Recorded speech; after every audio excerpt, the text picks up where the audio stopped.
इस कार्यक्रम के पुण्यार्जक हैं श्री विनोद काला, श्रीमती किरण काला। सफेद डिटर्जेंट, मेरी चॉइस मेरा सफेद। स्पार्कल, कड़ी चिकनाई हटाए, बदबू दूर करे। चैंपियन ब्लू, रंग हीरो, दाग zero. Shantinath detergent private limited, Kolkata. जो विद्यादि सागर सुधी, जो विद्यादि सागर सुधी, गुरु हैं हितैषी। शुद्धात्म में निरत नित्य हितोपदेशी। वे पाप जिस्मृतु में जल है सयाने, पूजूं उन्हें सतत केवल ज्ञान पाने। वंदू उन्हें सतत केवल ज्ञान पाने। बोले मूलनायक 1008 श्री आदिम तीर्थंकर आदिनाथ भगवान की। परम उपकारी संत शिरोमणि आचार्य गुरुवर विद्यासागर जी महामुनिराज की। पूज मुनि श्री 108 प्रमाण सागर जी महाराज की। पूज मुनि श्री 108 निर्वेद सागर जी महाराज की।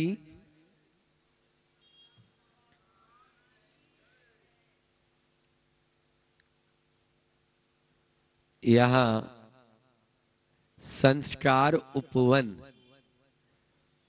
इस परिसर में 2 दिवसीय यह वेदी प्रतिष्ठा का कार्यक्रम संपन्न हुआ। आप लोगों ने वेदी की शुद्धि करके भगवान को प्रतिष्ठित करके विराजमान किया। ध्यान रखो, जब तक शुद्धि नहीं होती तब तक भगवान भी विराजमान नहीं होते। किसी ने सत्य ही कहा है कि जिस घर में अंधकार वहां मेहमान कहां से आए। जिस घर में अंधकार वहां मेहमान कहां से आए। और जिस मन में अभिमान वहां भगवान कहां से आए। अपने मन मंदिर में ज्योति जला के देख ले, आ जाते भगवान कोई बुला के देख ले।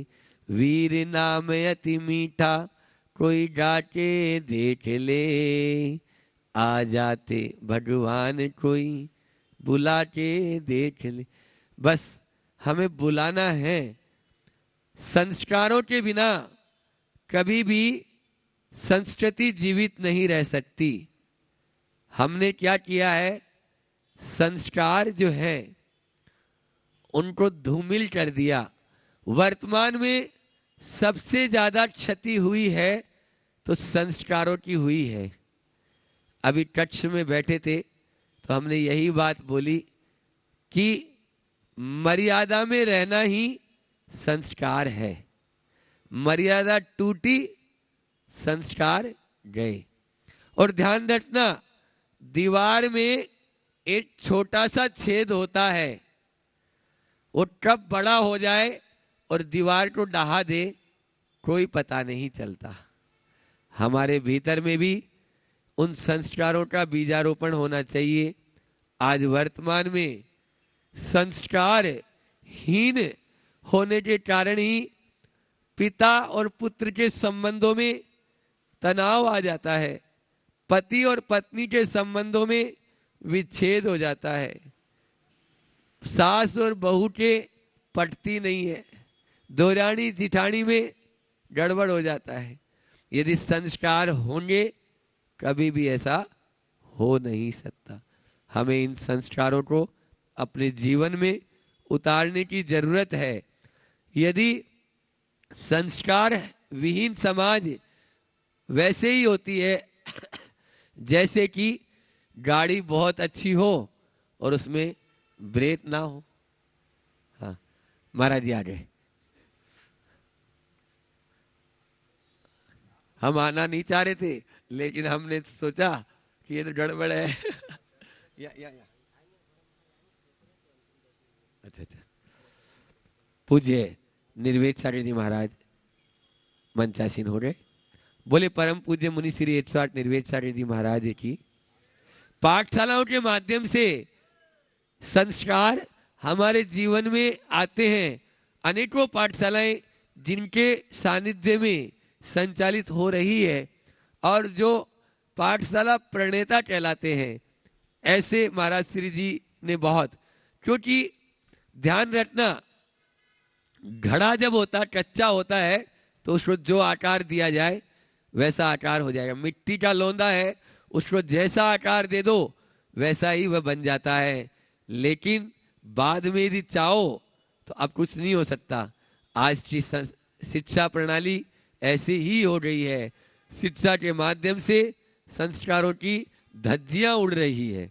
लोग कहते हैं क्योंकि वो शिक्षा है ही नहीं जिस शिक्षा में संस्कारों की गंध ही ना हो। जब संस्कारों की गंध ही नहीं, वहां पर सरेआम वो गुटखा खा रहा है या सिगरेट पी रहा और पढ़ा रहा है तो क्या पढ़ा पाएगा? वो खुद ही संस्कारित नहीं है तो आपको कैसे संस्कारित कर पाएगा? इन बातों को हमें ध्यान में रखना है। यहाँ शिक्षा और चिकित्सा इन दोनों में ही आज सबसे ज्यादा घालमेल हो गया। क्यों? क्योंकि दोनों में ही संस्कार नहीं रहा।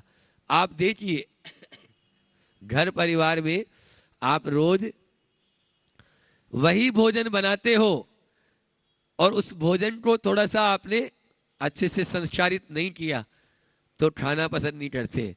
और यदि अच्छा बढ़िया बाजार लगा के और अच्छे से परोस दिया तो क्या होगा? वही भोजन आपके लिए रुचिकर हो जाएगा।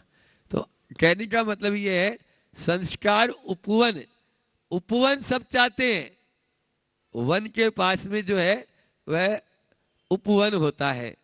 तो उपवन में बगीचे में सब बैठना चाहते हैं, लेकिन उस बगीचे की तरह हमारा जीवन कब बनेगा? ध्यान रखना। एक जगह पढ़ा था कि 3 प्रकार के दोस्तों से दूर ही रहना। 3 प्रकार के मित्रों से हमेशा दूर रहना। जो शमशान की तरह हो। शमशान में क्या होता है बोलो? खुद भी जलता है और वहां पर जो जाता है वो भी रोने ही लग जाता है। वहां पे रुदन ही मचता रहता है। शमशान की तरह जो उनके से कीप डिस्टेंस, दूरी बना के रखो। रेगिस्तान की तरह हो जहां कहीं हरियाली है ही नहीं, उनसे भी आप अपनी दूरी बना के रखो। और हॉस्पिटल के तरह जो मित्र हो उनसे भी थोड़ा सा दूरी बना के रखो। हॉस्पिटल वाले बैठे हैं लेकिन वहां पर आपको हमेशा रुदन ही दिखाई देगा। फिर 3 प्रकार के मित्र ऐसे हैं जो संस्कारित होते हैं। उन मित्रों से आप अपना संबंध बना के रखें। जो मित्र मंदिर की तरह हो, मंदिर में अपार शांति का अनुभव होता है, ऐसे मित्रों को, ऐसे दोस्तों को अपने साथ में रखें। और दूसरा बगीचे की तरह हो।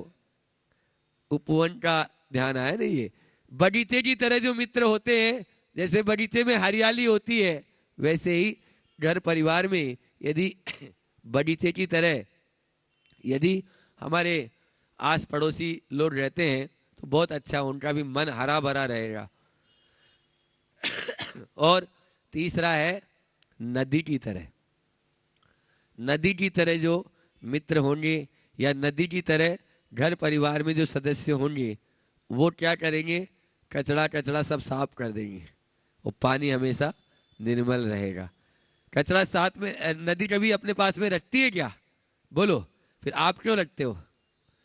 मुझे ऐसा बोल दिया, मुझे वैसा बोल दिया, मुझे ये कह दिया। आपके साथ में तो ये है कि फेविकोल का जोड़ है, टूटेगा नहीं महाराज। तो बस उसको गांठ बांध के रख लेते हैं।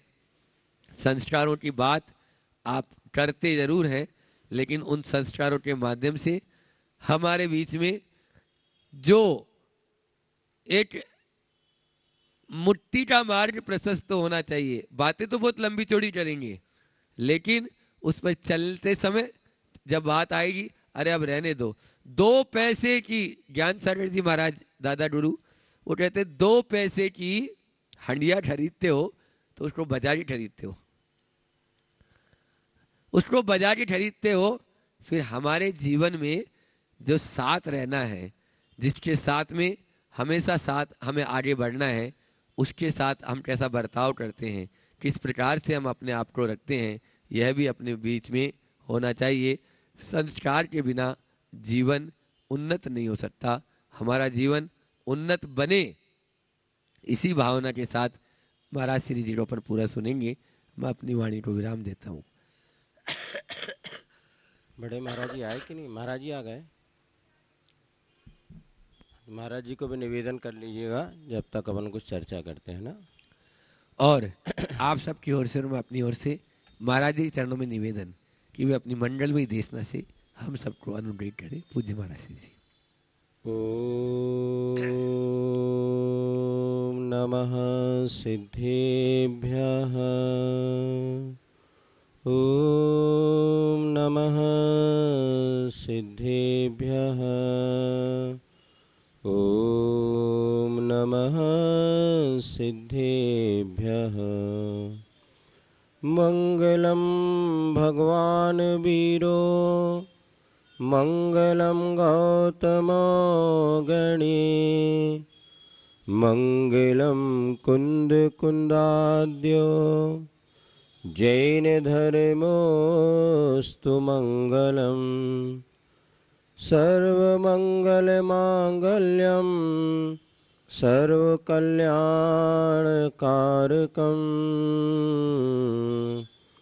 प्रधानं सर्वधर्माणां जैनं जयतु शासनं वन्दे विद्यासागरम्। जय बोली अहिंसा परमो धर्म की।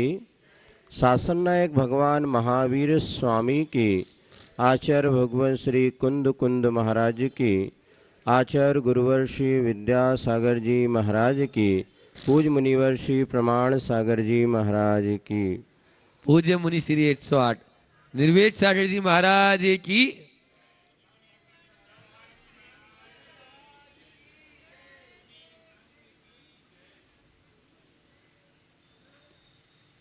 जीवन में संस्कारों का आप महत्व सुन रहे थे। बाजार से आप लौकी, कद्दू आदि सब्जी खरीद करके लाते हैं और जब पशु के सामने डालते हैं तो वो उसको सीधे खा जाता है।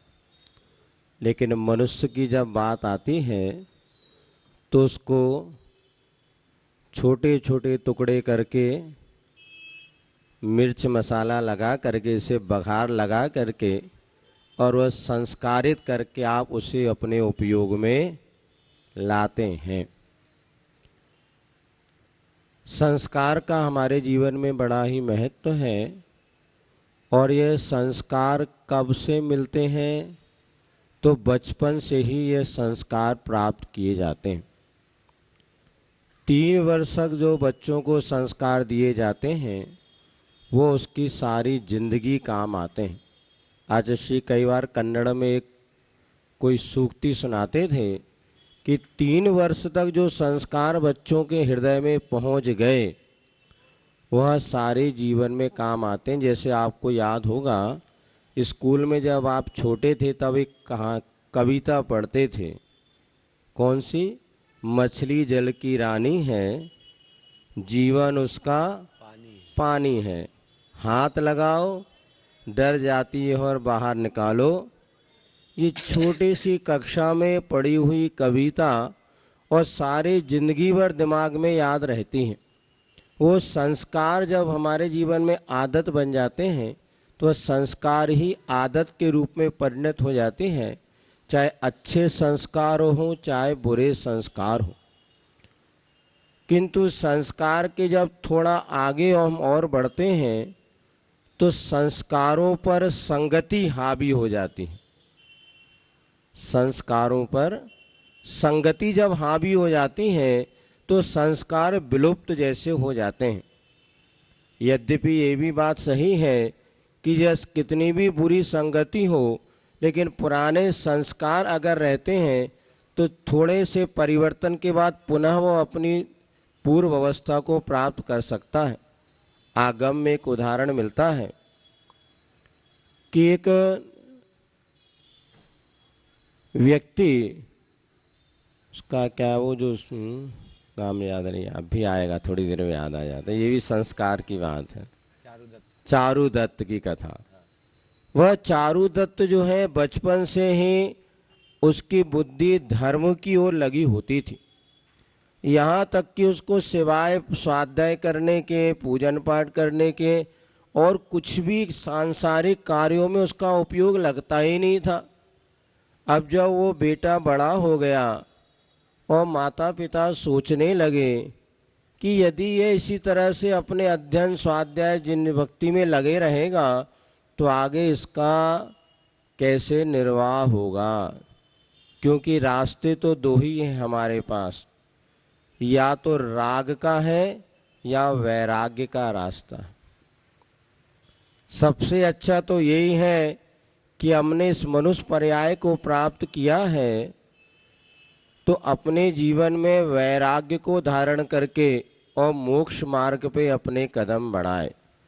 वैराग्य मेवा भयम। अगर संसार में कोई आपको निर्भय बनाने वाली कोई व्यवस्था है तो वो है वैराग्य। रागी हमेशा डरता है और वैरागी निर्भय रहता है। पहले हम लोगों को बहुत डर लगता था, लेकिन आचार्य महाराज के साथ रहते हुए अब तो घने जंगलों में भी रात में विश्राम करना पड़े तो कोई भय नहीं लगता। अब किसी वस्तु से राग ही नहीं। आप मंदिर से घर जा रहे हैं, यदि सोने की चैन पहने हैं तो वो चैन आपको बेचैन कर देती है, कहीं कोई पीछे से खींच ना ले। लेकिन जब कुछ आपके पास है ही नहीं, तत्संबंधी राग ही नहीं, तो भय आपके जीवन में नहीं आएगा, भय दूर हो जाएगा। तो वैराग्य मेवा भयम, सबसे बढ़िया तो यही रास्ता है। सुन रहे हैं आप लोग? हाँ तो बोलो। काय से सुन रहे? कान से सुन रहे कि मन से सुन रहे? हाँ, कान से सुनी बात तो इस कान से सुनती, उस कान से निकल जाए। जो हम मन से या ध्यान से सुनते हैं तो वह बात भीतर जाती है। तो आप सबको समझना होगा कि पहला रास्ता तो वैराग्य का है।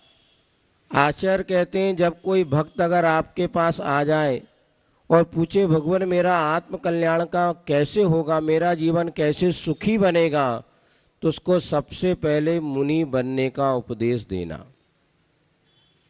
क्या बनने का उपदेश देना?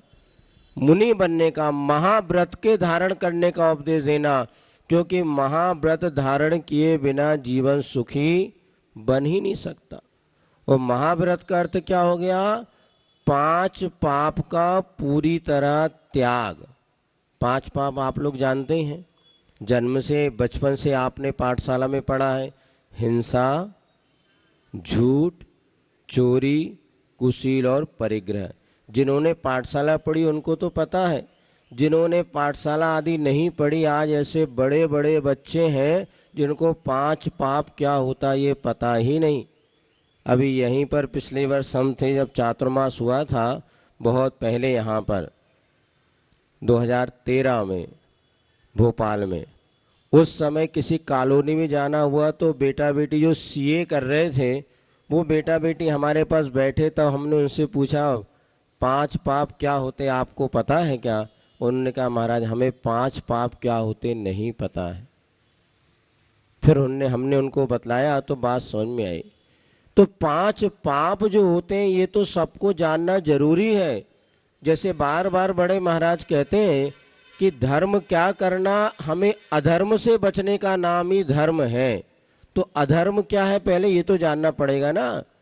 तो 5 पाप अधर्म है, हिंसा करना, झूठ बोलना, चोरी करना, कुशील और परिग्रह। ये 5 पाप को पूरी तरह अगर हम त्याग देते हैं तो महाव्रती मुनि बनते हैं। और जो 5 पाप को पूरी तरह त्याग नहीं पाता, थोड़ा थोड़ा त्याग करता, वो कहलाता है अणुव्रती। और जो 5 पाप का त्याग नहीं करता वो कहलाता है अव्रती। अब आप लोग कौन है? व्रत अव्रती, अणुव्रती कि महाव्रती? बोलो। अव्रती है। महाराज हमने थोड़ा रात्रि भोजन का तो हमारा त्याग है। हाँ, रात्रि भोजन का भी आपका त्याग है और हमारा ब्रह्मचर्य व्रत भी है। लेकिन जब तक प्रतिमा धारण नहीं करते तब तक पूरी तरह आपके एक देश भी व्रत नहीं माने जा सकते। और अणुव्रती श्रावक जो होता है वह व्रती माना जा सकता है, लेकिन अव्रती कैसे हैं फिर आप लोग? आप अव्रती तो हैं, किंतु जैसे स्कूल 2 प्रकार के होते, प्ले स्कूल भी होता है। प्ले स्कूल होता है ना, उसमें प्ले, नर्सरी, LKG, UKG। तो ये जो 4 क्लासेस वाला विद्यार्थी माना जाता क्या? नहीं, सीख रहा है, अभी स्कूल जाने की शिक्षा प्राप्त कर रहा है, स्कूल में वो गया नहीं। तो जब तक प्रतिमाधारी श्रावक नहीं बनते तब तक आपकी दशा उस नर्सरी या प्ले स्कूल के विद्यार्थी जैसी है, अभी उसकी कक्षाएं प्रारंभ नहीं मानी जाती। जब पहली प्रतिमा के व्रतों को धारण करता है तब वह श्रावक पहली कक्षा में पहुंचता है, जिसमें अणुव्रती या पंचम गुणस्थान संयमा संयम कहते हैं। तो महाव्रती बने सबसे अच्छा जो मुनिराज होते हैं 5 पाप का त्याग कर देते हैं। तो प्रथम उपदेश किसका देना कि वो 5 पाप का पूरी तरह त्याग करे। नहीं कर पाता तो कोई बात नहीं, कम से कम थोड़ा थोड़ा त्याग करते हुए अणुव्रती श्रावक तो बन ही जाए। फिर भी कहता महाराज मेरी भी इतनी भी क्षमता नहीं है, तो धीरे धीरे अभ्यास करे। तो सर्वश्रेष्ठ मार्ग तो ये है कि संसार में फंसना ही नहीं, किंतु यह बहुत कठिन होता है, हर किसी के बस की बात नहीं होती। तो क्या किया जाए?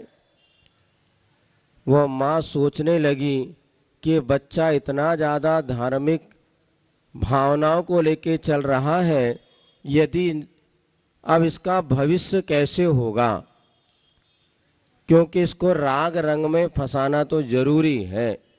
और उस माँ ने क्या किया, अपना उनका जो भाई या किसी रिश्तेदार को बुलाया और कहा इस बेटे को आप खूब समझाओ कि संसार क्या होता है, कैसे विवाह करना, संसार को बसाना, ये सब चीज़ उसको सिखाओ।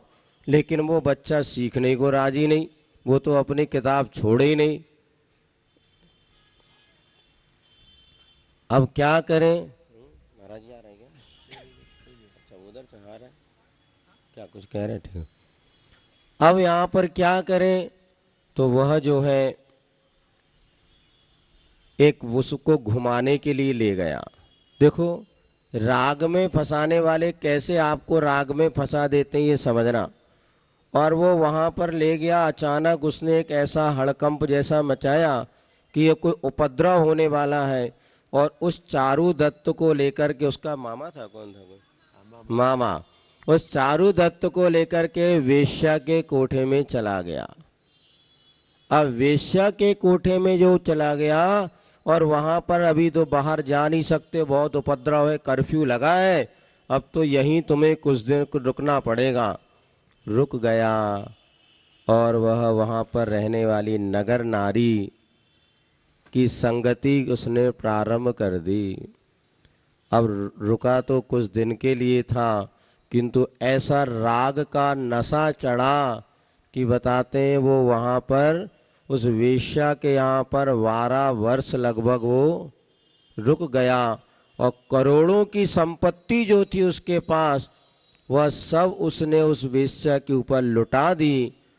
और जब सब कुछ धन खत्म हो गया तो उस वेश्या ने उसको घर से निकाल नगर नारी को प्यार यथा कादे में हेम अमल है। उस नगर नारी का प्यार पुरुष से कब तक होता है? जब तक उसके पास धन होता है, और धन नहीं है तो पुरुष उसके कोई काम का। और बाद में वह चारुदत्त को बात समझ में आई। ये कथा आपको इसीलिए कह रहे हैं कि हम लोग संस्कार की तो बहुत चर्चा कर लेते हैं और संस्कार देने का पुरुषार्थ भी करते हैं। माता पिता हमारे पास आते हैं कि महाराज बच्चों को संस्कार दे दो, और अब तो संस्कारों का क्रम बढ़ भी रहा है। हमने देखा पहले इतने नहीं थे, लेकिन अब धीरे धीरे जब साधुओं की संगति और ज्ञान का प्रकाश बढ़ने लगा तो गर्भ संस्कार की क्रियाएं भी प्रारंभ हो गई। यद्यपि ये नई नहीं है, प्राचीन पद्धति थी। जब संतान गर्भ में आने वाली होती है उसके पूर्व से ही, उसके आने के पूर्व ही माता पिता तैयारी करते हैं, जिससे आप लोग वर्तमान में हम प्लानिंग कर रहे हैं। लोग क्या कर रहे, बोले बेबी की प्लानिंग कर रहे हैं। ये प्लानिंग नहीं, हमारे यहाँ इसको था गर्भ संस्कार। जब तीर्थंकर माता के गर्भ में आने वाले होते हैं तो 6 माह पूर्व से ही इंद्र के द्वारा इंद्र कुबेर वह रत्नों की वृष्टि करना प्रारंभ कर देते हैं। और यहाँ पर जो माता पिता बनने के योग्य होते हैं और अपने माता पिता बनना चाहते हैं, वो भी धार्मिक अनुष्ठान क्रियाओं के माध्यम से अपने परिणामों को विशुद्ध बनाते हुए, जैसे किसान अपनी भूमि को साफ सुथरा करता हुआ उसमें बीज बोने के लिए उस भूमि को तैयार करता है, क्योंकि उत्कृष्ट भूमि में बोया हुआ बीज उत्कृष्ट फल को देता है। लेकिन यदि वही भूमि को अगर संस्कारित ना करे तो उसमें वो बीज समीचीन फलने फूलने वाला नहीं है। तो वो दंपत्ति जो विवाह करते हैं और विवाह के बाद उनका उद्देश्य योग्य संतान की प्राप्ति होता है, उसके लिए पूर्व से संस्कारित अपने परिणामों को करते हैं। और वो गर्भाधान क्रिया से लेकर के आगामी बहुत 53 संस्कार लगभग उत्तर पुराण में दिए। अभी बहुत कुछ गर्भ संस्कार विधि यहाँ पर प्रारंभ हो गई।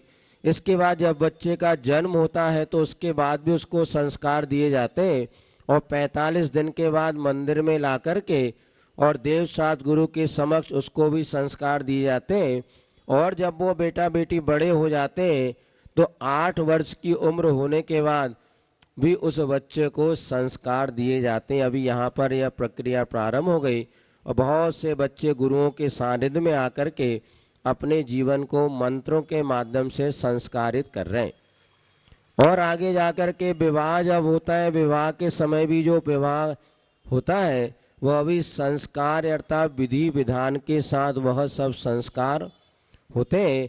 अब ये बात अलग है कि हमने उस संस्कारों का महत्व अपने जीवन में कितना दिया, ये हमारे ऊपर आधारित होता है। लेकिन इतने संस्कार होने के बाद भी संगति हमारे ऊपर हावी हो जाती है, और अच्छे अच्छे बच्चे हमारे पास आते हैं जिनको संस्कार तो बहुत अच्छे मिले। संस्कार क्या है? एक हमारा मनोविज्ञान कि उनका ऐसा जीवन अच्छा बने और मंत्रों के माध्यम से और उनमें वह कहना चाहिए परिणामों की निर्मलता बनी रहे।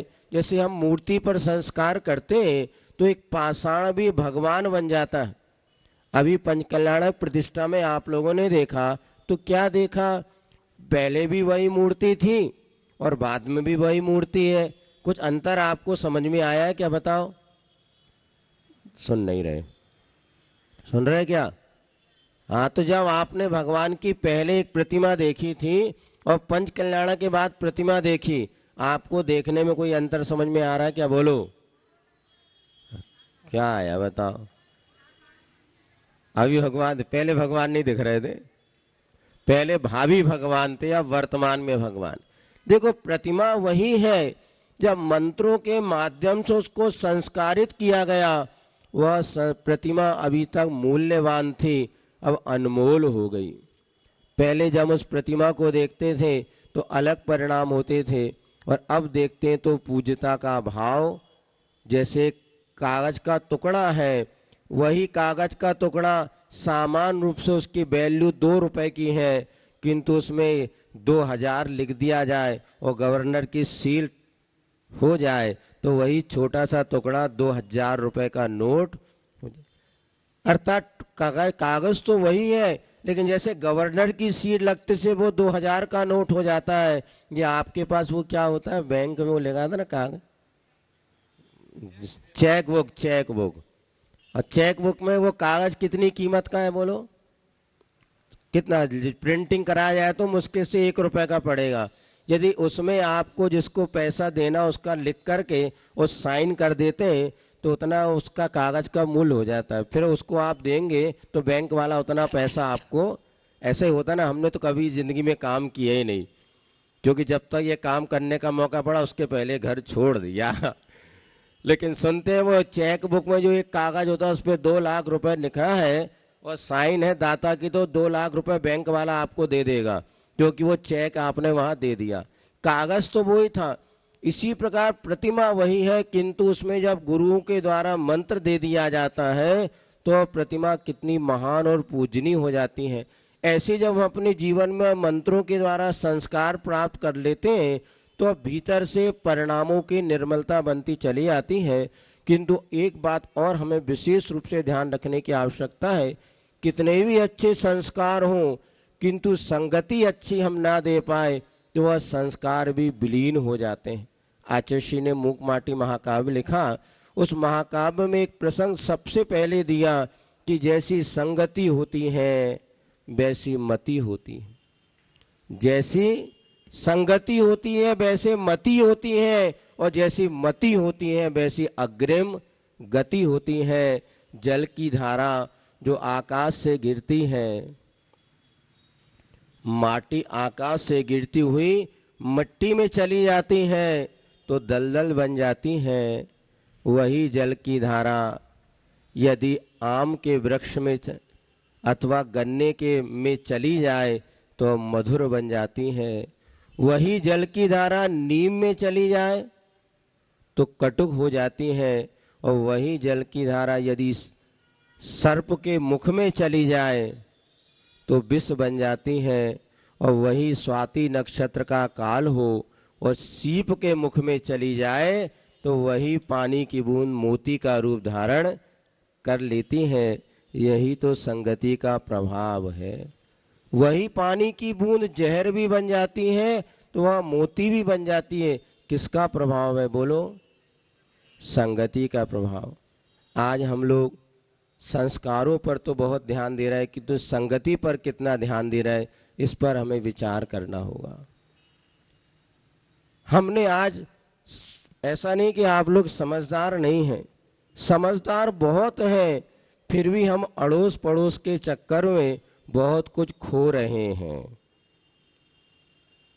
कई बच्चे हमारे पास आते हैं, वो कहते हैं महाराज हम तो माता पिता के साथ में ही रह करके और उनके पास रह करके पढ़ना चाहते हैं, लिखना चाहते हैं, और अब उनके साथ ही रह करके माता पिता की सेवा करते हुए हम उनके जीवन में सहयोगी बनना चाहते हैं। किंतु हमने ये सोचा कि हमारे बच्चे अगर हमारे नगर में रहेंगे तो शायद उनके जीवन का विकास नहीं हो पाएगा। इसलिए बेटा हम तो कुछ नहीं कर पाए, तू खूब अच्छा बन जा और एक काम कर, अब तू यहाँ हमारे साथ नहीं रहे, तू दूसरी जगह बाहर जाके पढ़। बाहर जाके पढ़, यहाँ अच्छी पढ़ाई नहीं है क्या? अभी यहाँ पर भोपाल में एक बार जब हम साकेत नगर में कहीं गए, वो बच्चे हमने बेटा कहाँ पढ़ते हैं? बोले महाराज इंदौर पढ़ते हैं। क्यों, क्या पढ़े? बीबी नहीं, पूना पढ़ रहे हैं। भोपाल की बात है, हाँ यही नहीं, विदिशा की बात है। तो पूना में पढ़ रहे हैं। क्या पढ़ रहे हैं? BBA पढ़ रहे हैं।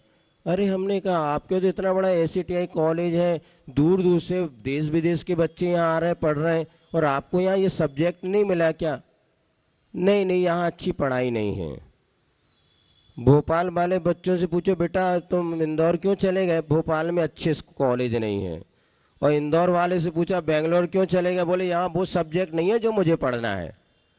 अर्थात बच्चों को बाहर भेज के पढ़ाना या बच्चों को बाहर पढ़ना, आप विचार करना, आवश्यकता का निषेध नहीं है, किंतु एक फैशन बन गया है।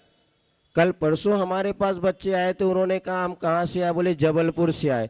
हमने कहा जबलपुर तो बहुत बड़ा महानगर है, वहाँ तो सारी शिक्षा की व्यवस्था, फिर आप यहाँ क्यों आए? बस बाहर पढ़ने का शौक। और माता पिता की भी भावना है कि इनको बाहर पढ़ाया जाए तो ये बहुत अच्छे बनेंगे, किंतु ध्यान रखो, इतना भी आप ध्यान रखो, क्या जहाँ पर आप रहते थे उससे ज़्यादा अच्छी संगति बच्चों को मिल पा रही है क्या? हम तो ये पढ़ते हैं, जिन धर्म विनिर्मुक्तो माँ भवे चक्रवर्त्यपि स्यात् चेटु भी दरिद्रोपि जिन धर्मानुभास्ता। हे भगवान, मैं गरीब हो जाऊं, दास हो जाऊं, किंतु मुझसे मेरा जिन धर्म ना छूटे। लेकिन हम जब बच्चों की शिक्षा को लेकर के उन्हें दूर भेजते हैं, क्या कभी हमने विचार किया कि जहाँ पर हम अभी हैं तो प्रतिदिन बच्चा देव दर्शन करता है, पूजन करता है, समय समय पर साधुओं की संगति प्राप्त करता है, यदि वो वहाँ चला गया क्या उसको देव दर्शन मिलेगा? ऐसे स्कूल कॉलेजेस हैं जहाँ पर कि कोई देव दर्शन की व्यवस्था नहीं। अभी बताते कि नवोदय विद्यालय चलता है, वहाँ पर आज 6वीं क्लास से बच्चों के 8वीं क्लास से एडमिशन होता है, वहाँ लोग बच्चों को भेज देते हैं। हम पूछते हैं बेटा तुम्हें क्या मंदिर मिलता है? नहीं महाराज, मंदिर जा नहीं सकते, साधु संगति वो भी नहीं मिलती। तो पढ़ के आपको क्या लाभ होगा? आपने अपने बच्चे के लिए क्या दिया? संस्कार तो दिए, किंतु वहाँ पर संगति क्या? अब ये बताओ, भोजन में वहाँ कैसा भोजन मिलता है? आप थोड़ा बहुत तो पता करते हैं, लेकिन विशेष रूप से पता किया जाए तो पता चलेगा कि पूर्णतः शाकाहारी भोजन ही मिल रहा हो, हम कह नहीं सकते। और यहाँ पर हम बच्चों के लिए संस्कार क्या दे रहे हैं कि बेटा रात में नहीं खाना, लेकिन वहाँ पर कितने बजे मैच शुरू होती है? 8 बजे के पहले उनको भोजन मिलता ही नहीं। चाहते तो हैं बच्चे, किंतु संगति माहौल ऐसा बन गया 8। और अभी तो बताते हैं ज़्यादातर हॉस्टलों में, सुन रहे हैं आप लोग, क्योंकि ये नज़र बहुत खतरनाक है। यहाँ पर बैठे महाराज को कम देख रही, कौन आया रिश्तेदार ये जरूर देख रही है, और नज़र हटी दुर्घटना घटी। इसीलिए नैनों को संभाल के रखो, ये नैन बहुत खतरनाक हैं। अब जब बैठे ही हैं, सभा में आए हैं, तो क्यों ना गुरु की बात सुन लो। अड़ोस पड़ोस में देखने से क्या होगा बताओ? इसलिए आचार्य कहते थे कई बार इनको आई लगाम लगाना पड़े। घोड़ा होता ना, घोड़ा के दोनों तरफ लगा देते हैं जिसमें कि वो सीधे चले। इसी प्रकार श्रोताओं को भी आई लगाम लगाना पड़ेगा। तो क्या कह रहे थे आपको? देखो, अपने बच्चे को घर में संस्कार देते हैं, महाराज हम बच्चों को कभी रात में भोजन नहीं खिलाया। यहाँ तक एक माँ थी, वो बताते बच्चों को रात में दूध तक नहीं पिलाया उसने। अब जब बड़ा हो गया, अब हमारे को बच्चे को बाहर पढ़ने भेजना है। अब वहाँ जो बच्चा पहुँचा स्कूल में 8 बजे के पहले वहाँ पर भोजन बनता ही नहीं मैस में। अब मैस में खाना ही पड़ेगा। अब घर में कभी आलू प्याज नहीं खिलाया, लेकिन वहाँ पर क्या होगा बोलो? वही सब्जी खानी पड़ेगी। अब मिर्च मसाला घर में आप लोग जो है कैसा खड़ा मसाला लाके घर में पीसते हैं, और उस पीसने के बाद भी अपन देखते 7 दिन पुराना हो गया। भैया ज़्यादा पुराना मसाले का उपयोग बोलो है कि नहीं? कम से कम ना बुंदेलखंड में तो ये संस्कार आज भी है। हमें भी उस समय ध्यान है ये सारी बातों का, भले व्रती नहीं है किंतु परिवारजन ध्यान रखते थे। 7 दिन बाद का मसाला क्यों नहीं लेना? पिसे मसाले की मर्यादा 7 दिन की, उसके बाद उसमें त्रस जीव उत्पन्न हो सकते हैं, इसीलिए अमर्यादित हो गया। और त्रस के भक्षण करने का अर्थ है मांस का भक्षण करना। त्रस जीव 2 प्रकार के जीव होते हैं ना, स्थावर और त्रस। तो त्रस जीव अगर खाने में आ जाए, चींटी है, मच्छर है, ये त्रस माने जाते हैं, तो हम उसको खाने उचित समझेंगे क्या? नहीं। काकरोच वगैरह ये उचित नहीं, तो ये हम अभक्ष हो जाता, हमें नहीं खाना। अब जहाँ बच्चा आपके हॉस्टल में गया, वहाँ उसका जो भोजन बन रहा है, आटे की कोई मर्यादा उसके पास है क्या? कोई किराने की दुकान वाले यहाँ बैठे होंगे, उनको पता है जो आटा सेल किया जाता है, जो आटा बनाया जाता है और जो कंपनियों से आटा आता है उसमें किस तरह से शुद्धि रहती है हम कह नहीं सकते। महीनों महीनों जो आटा उसमें कितने जीव पड़ जाते हैं। कभी आप एक आध बार ला करके देखना, उस आटे को छानना, देखना आपको सुई की नोक के बराबर जीव जंतु उसमें दिख जाएंगे। महीनों पुराना जो आटा हो जाता है उसमें इतने सूक्ष्म जीव होते हैं हमें दिखते नहीं, और वो त्रस्त जीव होते हैं। अभी एक माइक्रो क्या कहते हैं आपके माइक्रोस्कोप की दुनिया कहते हैं ना, वर्ल्ड, एक कोई मोबाइल में एक चैनल चल रहा है उसमें बताते हैं कि कितने छोटे छोटे जीव वगैरह उत्पन्न हो रहे हैं। ये मोबाइल जो होता है ना उसके कॉर्नर, आपके नख जो है ना, नख में आप थोड़ा सा मल निकालो, उसमें 2500 इल्लियाँ आपको बिलबिलाती दिखाई देंगी। तो इतने सूक्ष्म जीव जो मोबाइल के किनारे पर बिल्कुल चींटी जैसे चलते हुए जीव उन्होंने माइक्रोस्कोप में दिखाया किन बच्चों ने। और ये अब वो आटे में अगर आप देखें तो वहाँ पर बच्चा जो भोजन कर रहा है उस आटे की बनी रोटी खा रहा है, और उसकी कोई मर्यादा नहीं, कोई शुद्धता नहीं, और यहाँ तक वो है उस आटे में क्या मिलाया जाता आपको पता नहीं। जो आपके कुछ अच्छे, यहाँ तक हमने सुना आटे में भी मछली का पाउडर मिलाया जाता है। कुछ सभी में ऐसा नहीं है, किंतु कहीं कदाचित उसका स्वाद आदि बनाने के लिए ये सब कर देते हैं। अब मसाले की जहाँ तक बात, एक संस्मरण आपको सुनाते हैं। एक जगह बिहार करते हुए घर में गए, जो गर्मी का समय था, उस घर में हमें रुकना था, और रुकने के बाद नीचे तलघर में बहुत ठंडक थी, तो हम दोनों महाराज वहाँ प्रशांत सागर जी और हम थे, वहाँ नीचे जाके चलो गर्मी का दिन व्यतीत करेंगे। तो नीचे जब गए वहाँ देखे बोरे रखे थे जिसमें धनिया भरा, धना जानता ना, धना धना भरे कम से कम 50 बोरे थे। और हमने देखा इतने तिरुले, वहाँ तिरुला भी जानते हैं आप लोग, बिल के घूम रहे थे। तो हमने देखा अरे इसमें इतने तिरुले लग गए। और अंदर देखा जब धना, तो उसमें भी धनों में उन्होंने अपना घर बना लिया था। हमने उनके मालिक से कहा आपका इतना धना, ये तो सड़ गया, पूरा खराब हो जाएगा। नहीं, बोले महाराज ये सब बिक जाता है, अभी मसाले वाली कंपनियां आएंगी और ये सब धनिया ले जाएंगे और पूरा पीस करके काम कर ले। वहीं पर नीचे कचड़ा पड़ा हुआ, इतना सारा ढेर लगा था। हमने कहा ये कचड़ा किस लिए इकट्ठा करे, फेंकते क्यों नहीं? बोले महाराज ये कचरा भी बिकता है, वो कंपनियां वाले थे कचड़ा भी ले जाएंगे, इन सबको पीस पास करके और मसाला वाली कंपनियां आपको दे देती हैं।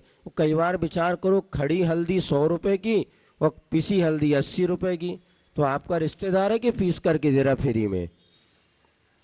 विचार, जो मिर्ची आपको बाजार में अगर 150 रुपए की मिले, रेट हमें को पता नहीं है अंदाज से, और वो आपको पिसी पिसाई 100 रुपए मिल रही है।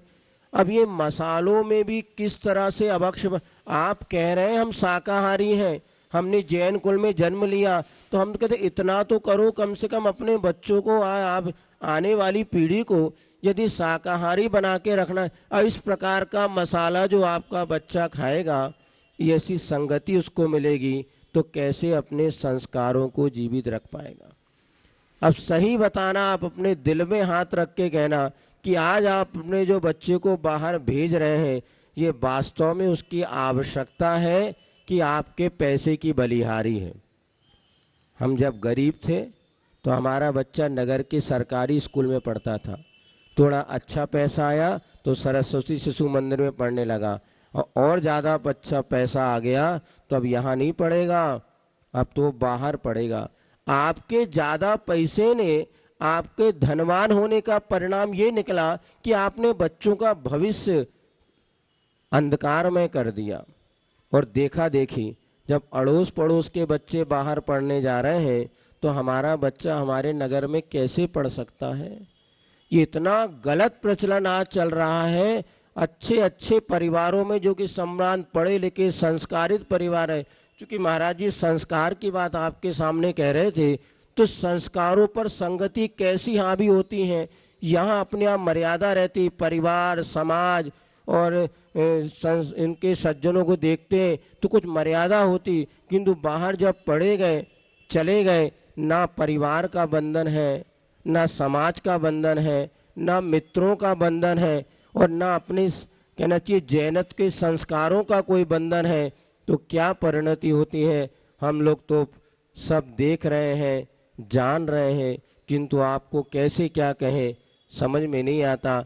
आप स्वयं विचार करिएगा कि जिस पुण्योदय से हमने भाव भाव में कोई ऐसा पुण्य किया होगा, जबकि आपको जैन कुल मिला, जैन कुल के संस्कार मिले, किंतु संगति हमारे उस संस्कारों को नष्ट कर देगी तो क्या रहा।